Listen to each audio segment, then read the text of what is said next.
Good morning बच्चों, मैं मनोज मोठी श्री उमा विद्या मंदिर स्कूल हाटपिपलिया से एक नए वीडियो के साथ में आप लोगों के सामने उपस्थित हूँ।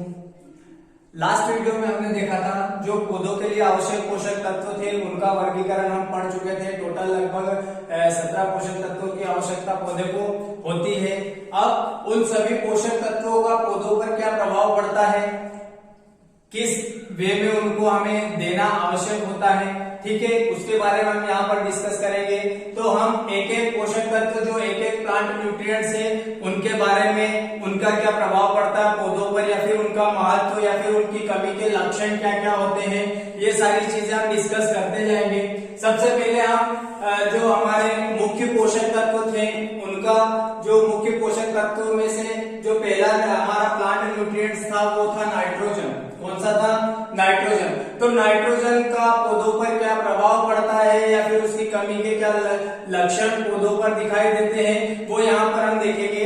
तो यहाँ पर नाइट्रोजन का महत्व या फिर प्रभाव दे रखे हैं आपके। पहला पॉइंट इसके अंतर्गत आपका आता है पत्तियों का रंग गहरा हरा हो जाता है। यदि पौधे को नाइट्रोजन की रिक्वायरमेंट है या उसको नाइट्रोजन की आवश्यकता है तो जैसे ही हम पौधों को नाइट्रोजन देंगे तो पौधा कैसा हो जाएगा, उसकी पत्तियों का रंग कैसा हो जाएगा, हरा, गहरा हरा रंग हो जाता है। यानी कि यदि मान लो उसकी कमी हो जाती है तो जो पत्तियों का रंग कैसा हो जाएगा, पीला रहेगा, थोड़ा पीला पड़ जाएगा।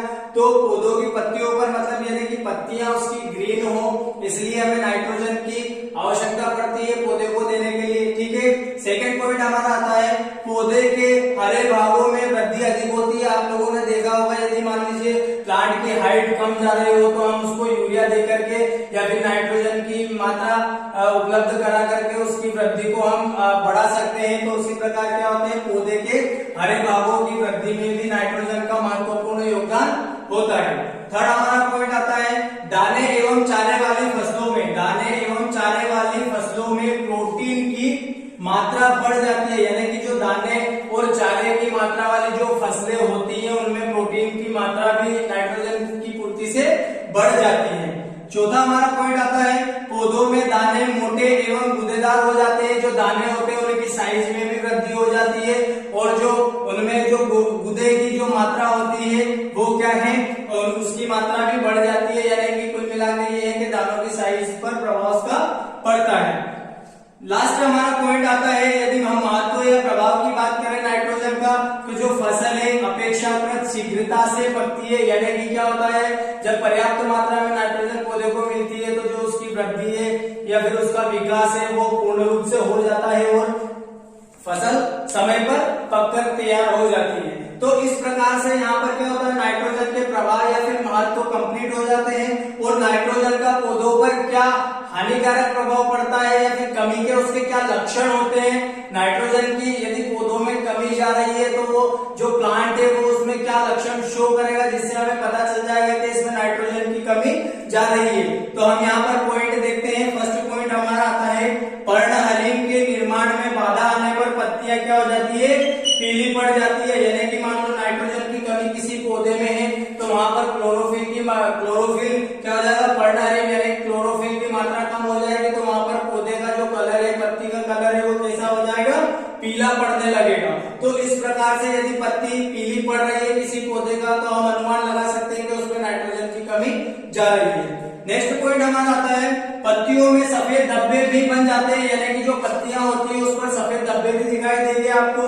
तो कभी कभी पत्तियां क्या होती है, जल जाती है या फिर झुलस भी जाती है। यानी कि जो पत्तियां हैं कभी कभार क्या होती है, जली हुई सी दिखाई देती है या फिर झुलस जाती है। तो भी हम इसका अनुमान लगा सकते हैं कि पौधे में नाइट्रोजन की कमी जा रही है। नेक्स्ट पॉइंट हमारा आता है गेहूं तथा जो दूसरी अन्य फसलें होती है उनमें कल्ले क्या होते हैं, कल्ले निकलना या तो बंद हो जाते हैं या फिर कल्ले कम निकलते हैं। तो कल्ले क्या होते हैं, पहला यहाँ पे एक वर्ड आता है उसको समझना जरूरी है कि कल्ले क्या होते हैं। जो आपने देखा होगा कि मान लीजिए कहीं गेहूं का सीड हमने यहाँ पे लगाया है तो गेहूं में गुच्छे के रूप में इस प्रकार से उसकी जो ब्रांचेस है वो निकलती है, गुच्छे के रूप में निकलना है। तो ये जितनी ज्यादा गुच्छे निकलेंगे वही क्या होते हैं, कल्ले कहलाते हैं। यानी कि ये जो गुच्छे होते हैं, अब इन गुच्छों में से क्या होती है फिर गेहूं की बालियां निकलती है, ठीक है। तो इस प्रकार से यहाँ पर बालियां निकलेगी इसमें। तो जितने ज्यादा कल्ले होंगे यानी कि जितने ज्यादा उसकी ब्रांचेस निकलेगी, जितने ज्यादा कल्ले निकलेंगे उतना ही क्या उसका उत्पादन फसलें होती है उनमें कल्ले की संख्या कम हो जाती है या फिर बहुत ही कम हो जाती है ना। तो यहाँ पर गेहूं के लिए नाइट्रोजन बहुत इंपॉर्टेंट बन जाता है या फिर बहुत महत्वपूर्ण उसका योगदान होता है। क्यों? क्योंकि ज्यादा से ज्यादा कल्ले निकलने से क्या होता है, गेहूं का उत्पादन अधिक प्राप्त होता है। इसी प्रकार नेक्स्ट पॉइंट की ओर बढ़ते हैं हम। अगला हमारा पॉइंट आता है फल वाली फसलों में इसकी कमी से फलों का जो आकार होता है वो छोटा रह जाता है। यदि फल वाली फसल हम लगा रहे हैं और उसमें नाइट्रोजन की कमी जा रही है तो क्या होगा, वहां पर उनके जो फल है उनके आकार जो होगा, फलों का जो आकार है वो कैसा छोटा रह जाएगा, यानी कि उनकी साइज छोटी रह जाएगी तथा वह पकने से पहले ही गिर जाएंगे। यानी कि यदि नाइट्रोजन की कमी जा रही है तो फल पूरी तरीके से पकेगा नहीं और क्या होगा, गिर जाएगा। तो ये यहाँ पर इसका नाइट्रोजन की कमी के प्रभाव भी हमको देखने को मिलते हैं। नेक्स्ट पॉइंट हमारा आता है पौधों की वृद्धि रुक जाती है। ऑब्वियसली बात है, यदि नाइट्रोजन की कमी जाएगी तो क्या होगा, पौधे की वृद्धि रुक जाएगी, उसका विकास प्रॉपर तरीके से नहीं हो पाएगा तथा वे अपेक्षाकृत क्या है, छोटे रह जाएंगे। यानी कि जब उनकी वृद्धि प्रॉपर तरीके से नहीं हो पाएगी तो उनकी हाइट कैसी रह जाएगी, छोटी रह जाएगी। लास्ट पॉइंट हमारा आता है नाइट्रोजन की कमी के लक्षण के अंतर्गत दाने वाली फसलों में पहले नीचे की पत्तियां सूख जाती है। यानी कि जो दाने वाली फसलें होती है उनमें यदि नाइट्रोजन की कमी जा रही है तो वहां पर जो उसकी निचली पत्तियां होती है वो सूखी हुई दिखाई देगी आप लोगों को, और उसके पश्चात क्या होगा, धीरे धीरे करके ऊपर वाली पत्तियां भी सूख जाती है। तो पहले तो नीचे वाली पत्तियां सूखेगी, देन उसके बाद में ऊपर वाली पत्तियां सूखती जाएगी। तो इससे भी हम अनुमान लगा सकते हैं कि पौधे में नाइट्रोजन की कमी जा रही है। तो इस वीडियो में यहाँ पर नाइट्रोजन के जो प्रभाव थे यानी कि जो महत्व थे वो हमने देखे और उसमें नाइट्रोजन की कमी के लक्षण भी यहाँ पर कंप्लीट हो जाते हैं। नाइट्रोजन के प्रभाव एवं उसकी कमी के लक्षण के बाद में हम सेकंड जो कि हमारा महत्वपूर्ण जो पोषक तत्व होता है जो कि पौधे को जिसकी रिक्वायरमेंट होती है, नाइट्रोजन, फास्फोरस और पोटास जो होते हैं ये मुख्य पोषक तत्व के पोषक तत्व होते हैं। ठीक है, अब इसमें क्या होता है कि जो नाइट्रोजन का हम देख चुके हैं, अब फास्फोरस का भी पौधों पर विशेष महत्व होता है ना। तो हम उसके पॉइंट यहाँ पर डिस्कस करते हैं। फर्स्ट हमारा पॉइंट आ रहा है जो जड़ों का पर्याप्त विकास होता है, यानी कि जो फास्फोरस जो होता है उसका पौधों पर क्या प्रभाव पड़ता है। तो जो फास्फोरस यदि पौधे को पर्याप्त मात्रा में मिलता है तो जो उसकी जड़ है उनका पर्याप्त विकास यानी कि उनका जो विकास है वो पर्याप्त होता है, जिससे क्या होगा कि जिससे फसल गिरने से बच जाती है। यदि पौधे को पर्याप्त मात्रा में फास्फोरस उपलब्ध हो रहा है तो पौधे की जड़ अच्छे से विकास करेगी, जिससे क्या है, पौधा कम गिरेगा।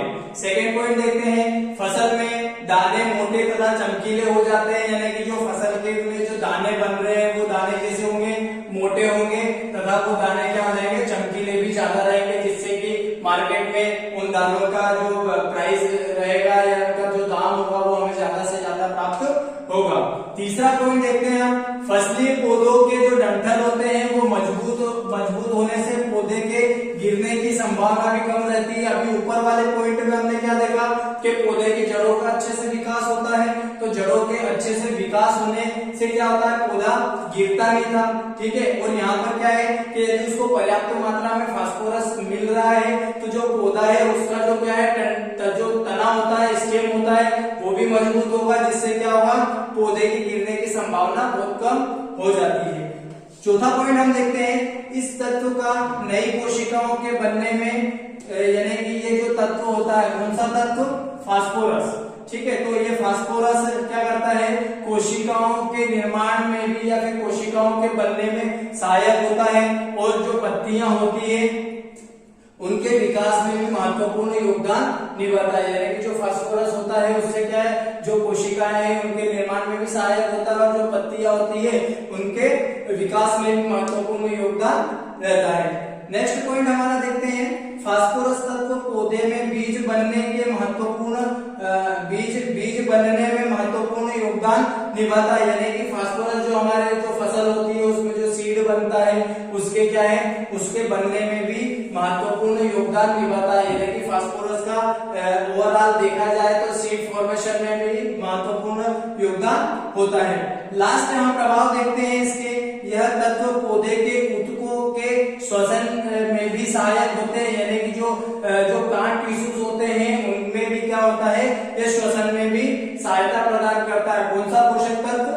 फास्फोरस। तो इस प्रकार से यहाँ पर फास्फोरस के महत्व या फिर प्रभाव या फिर अपन इनको कार्य भी कह सकते हैं कि फास्फोरस का पौधों पर क्या कार्य होता है, उसका क्या प्रभाव होते हैं, यहाँ पर कंप्लीट हो जाते हैं। अब फास्फोरस की कमी से पौधों में कौन कौन से प्रभाव होते हैं, क्या उनमें इफेक्ट देखा जाता है, तो वो चीज हम यहाँ पर देखते हैं। तो सबसे पहला जो इफेक्ट पड़ता है पौधों की वृद्धि यहाँ पर रुक जाती है, यानी कि किसी प्रकार के पौधे में फास्फोरस की कमी हो रही है तो वहां पर पौधों की क्या है, वृद्धि रुक जाएगी, यानी कि पौधा हाइट में कैसा रह जाएगा, छोटा रह जाएगा। नेक्स्ट पॉइंट देखते हैं, पौधों की जड़ों का पर्याप्त विकास नहीं हो पाता है। जैसे हमने यदि पर्याप्त फास्फोरस मिलने पर हमने देखा था कि उसकी जड़ों का विकास पर्याप्त हो पा रहा है, तो यहाँ पर क्या हो जाएगा, यदि उसकी कमी होगी तो जड़ों का विकास अच्छे से नहीं हो पाएगा। क्लियर है, यानी कि उसकी जड़ों का विकास ठीक से नहीं हो पाएगा। नेक्स्ट पॉइंट देख रहे हैं, फूल फल व बीजों, यानी कि जो फूल फल व बीजों का आकार कैसा रह जाएगा, छोटा रह जाएगा, यानी कि पर्याप्त मात्रा में फास्फोरस मिलेगा तो बीजों का आकार बढ़ जाएगा, जिससे कि प्रोडक्शन अधिक से अधिक प्राप्त होगा। ठीक है, उसी प्रकार यदि मान लो उसमें फास्फोरस की कमी जा रही है तो फूल उसमें कम लगेंगे, फूल कम लगेंगे तो क्या होगा, फल भी कम बनेंगे, और यदि मान लो फल कम बने तो क्या है, यानी कि आकार या फिर बीज का आकार छोटा रह जाएगा, तो यहाँ पर कुल मिलाकर के क्या होगी, उसकी पैदावार पर इफेक्ट पड़ेगा, यानी कि उससे क्या होगा कि पैदावार भी उसकी गिर जाएगी। यदि पर्याप्त मात्रा में फूल फल और बीज का निर्माण नहीं हो पाएगा तो उसका उत्पादन गिर जाएगा। नेक्स्ट पॉइंट देखते हैं, फल जो है अपेक्षाकृत देर से पकती फसल जो होती है वो फल, यहाँ पर क्या है, फसल लिखते हैं,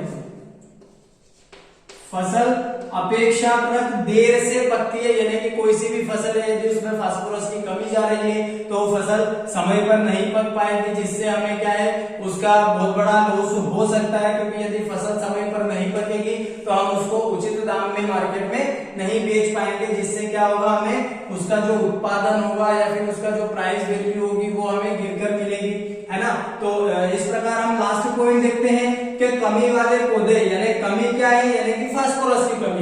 जिन पौधों में फास्फोरस की कमी होती है उनमें क्या है, शाखाएं पतली रह जाती है, यानी कि जो उनका डंठल होता है या फिर स्टेम होता है या फिर ब्रांच हो गई तो वो क्या हो जाएगी, पतली रह जाएगी, तथा क्या होगा, कमजोर हो जाएंगे, यानी कि पौधा कमजोर हो जाएगा और पौधे के गिरने की संभावना ज्यादा से ज्यादा रहेगी। तो इस प्रकार हमने इस वीडियो में नाइट्रोजन के प्रभाव और इफेक्ट देखे, उसी प्रकार से यहाँ पर जो है कि फास्फोरस के प्रभाव पौधों पर क्या पड़ते हैं, और फास्फोरस की पौधों में यदि कमी हो जाती है तो पौधे में क्या लक्षण शो होते हैं, जिसके द्वारा हम ये मान सके कि पौधे में किस तत्व की कमी जा रही है। तो यहाँ पर फास्फोरस का कंप्लीट हो जाता है। नेक्स्ट वीडियो में हम पोटाश के बारे में डिस्कस करेंगे।